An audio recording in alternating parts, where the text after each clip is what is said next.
There's always been a time where women have come together to sit together with just each other.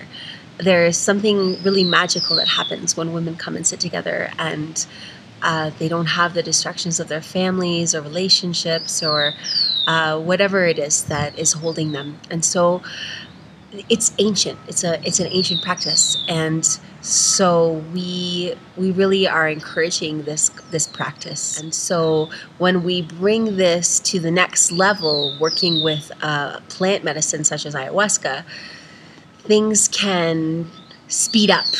The process of letting go and healing and releasing can really speed up. When women come together, most women will tell you this, something really magical can happen. It's really interesting to see what kinds of conversations can arise when you just are working with just women. The world that we live in, we do live in a man's world. Most of the world leaders are men. Most of the spiritual leaders that are around are men. And there's a feedback loop going on, right? So this is where coming into a retreat with just women provides a different accessibility to depth within the self, because we just don't have all of those other distractions happening. For any of you who've already worked with ayahuasca, you'll know that during this process of this medicine work, it's a time where we become very vulnerable. Our walls are being torn down and getting to these very deep parts within ourselves.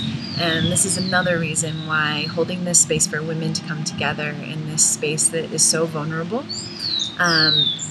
it can help to allow this really deep healing to take place, that you feel fully supported and fully comfortable in your space.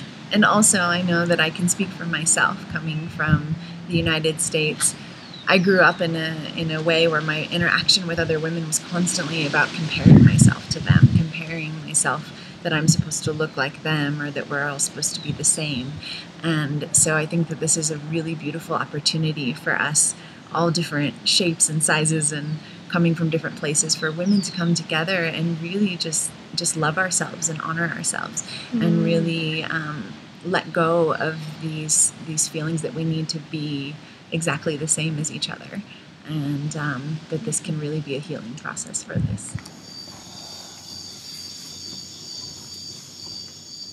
One of the things that I immediately found when I started working with ayahuasca, although it was very challenging for me in the beginning. It can be very confronting as these layers start to come off. But through all of the moments that felt really challenging for me, I always felt held. I felt really supported by the medicine, and this is the feminine qualities of this medicine that is spoke of by the indigenous people.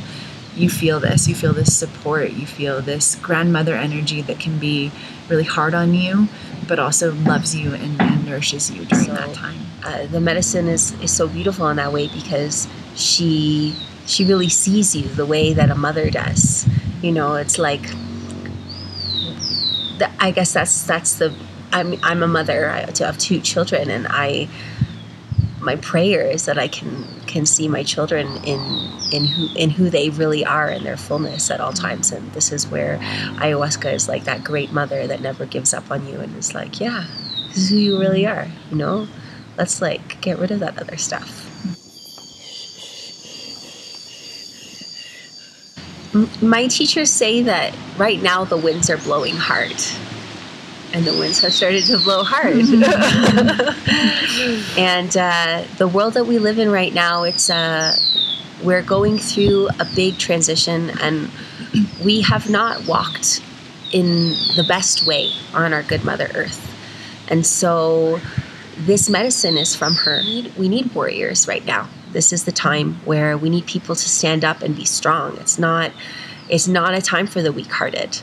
And there are crazy things happening, let's be honest, really. And so this medicine, it's not the only way. There are many ways, but it is a wonderful way to really come back into the truth of who we are, and back into that place of balance. And so working with women, the world that we live in is very imbalanced. And I really do believe a big part of that is because there is a huge imbalance between the genders of men and women. And so this is where women coming and doing this kind of work and healing themselves and letting go of the stories and the pain and the suffering that many of us have been exposed to. You know, people have been through hard times. I've been through hard times. We go through hard times in this life. And working with this medicine is healing. It's just the way it is. And so women healing themselves, in essence, ripples, and it heals the world. So I will just add to that I do feel like many people in the world today feel really disempowered. They don't feel like they can really make a difference. And this work is about taking responsibility for ourselves and shining our best light and doing our work for ourselves. And that will, like Naomi said, just ripple out into the rest of the world. And when we're being accountable for our own actions, then this is what can change the world. And this is something specifically for women, you know, to feel this calling to work with the medicine and come to Peru. I know, because I came as a single woman by myself to Peru the first time, that I wanted to know I was going to be safe and that I was going to be in an environment that supported me. And so this is where you need to decide which tradition you want to work with. Naomi and I both have our roots in Shipibo tradition. This is where we started, and this is where our hearts lie, is in this work. And we feel that this is a tradition that really allows for deep healing. So the biggest thing that I would say for a woman wanting to come here is to really just connect with other people that you know who have come and drank, read reviews, ask questions, you know, so that you know that you're coming into a safe environment. I don't think just coming to Pucallpa in the middle of the jungle to look for a shaman is the best way to go. You want to make sure that the environment is very supportive.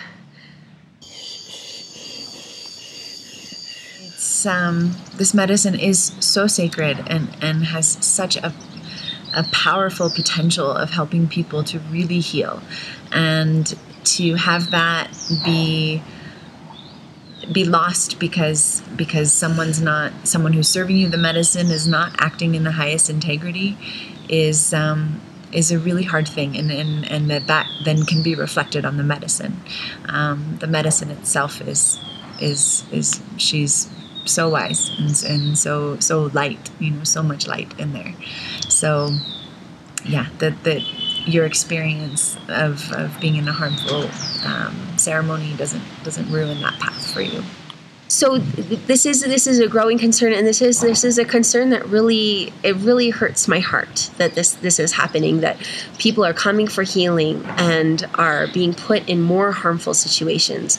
And so we do need to talk about it because we don't want that to happen. This is a beautiful gift from the earth. And so it's being used with not the respect that it needs to be used. And so this is where we feel coming, if you do have fears about this, these are valid concerns. And so be very, very mindful who you sit with. If you're considering working with ayahuasca, to me, I feel like that means the medicine's already called to you.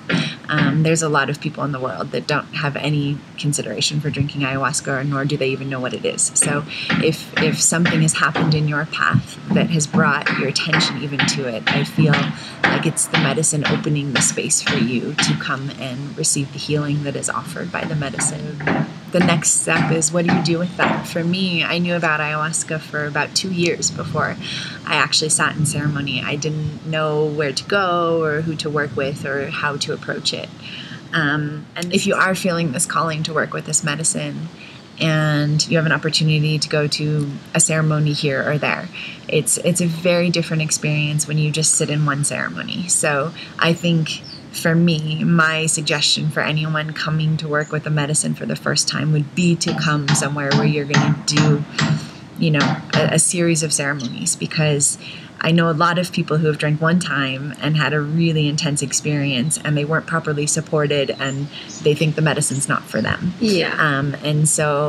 And that's hard to watch, that people just give up on the path because they had a hard night and nobody there to really talk to them about it. So if you are going to be coming to work with Indigenous people, it's helpful if you don't speak Spanish or you don't speak their language to go somewhere where there is somebody that can communicate with you, that has experience about the medicine to help guide you on your path. Because it can be confusing and it can be really hard when we're watching our shadow come up, and the mind can play a lot of tricks on us and tell us, I'm not doing this anymore. And it's really helpful to have somebody there to support you. So my suggestion is to find somewhere like that you have support, that you're doing a series of ceremonies so that you can get through these layers. The initial work is like peeling layers from the onion. It's a lot of stuff that we've been carrying our entire life. And so those ceremonies can be very intense for some people, depending on what you're bringing to the medicine. Yes. Our retreats are all posted on Retreat Guru and Tree of Light retreats, all women's ayahuasca retreats, working with traditional Shipibo maestras in a really safe, beautiful space. And we're so honored to sit with any of you who feel called to join us.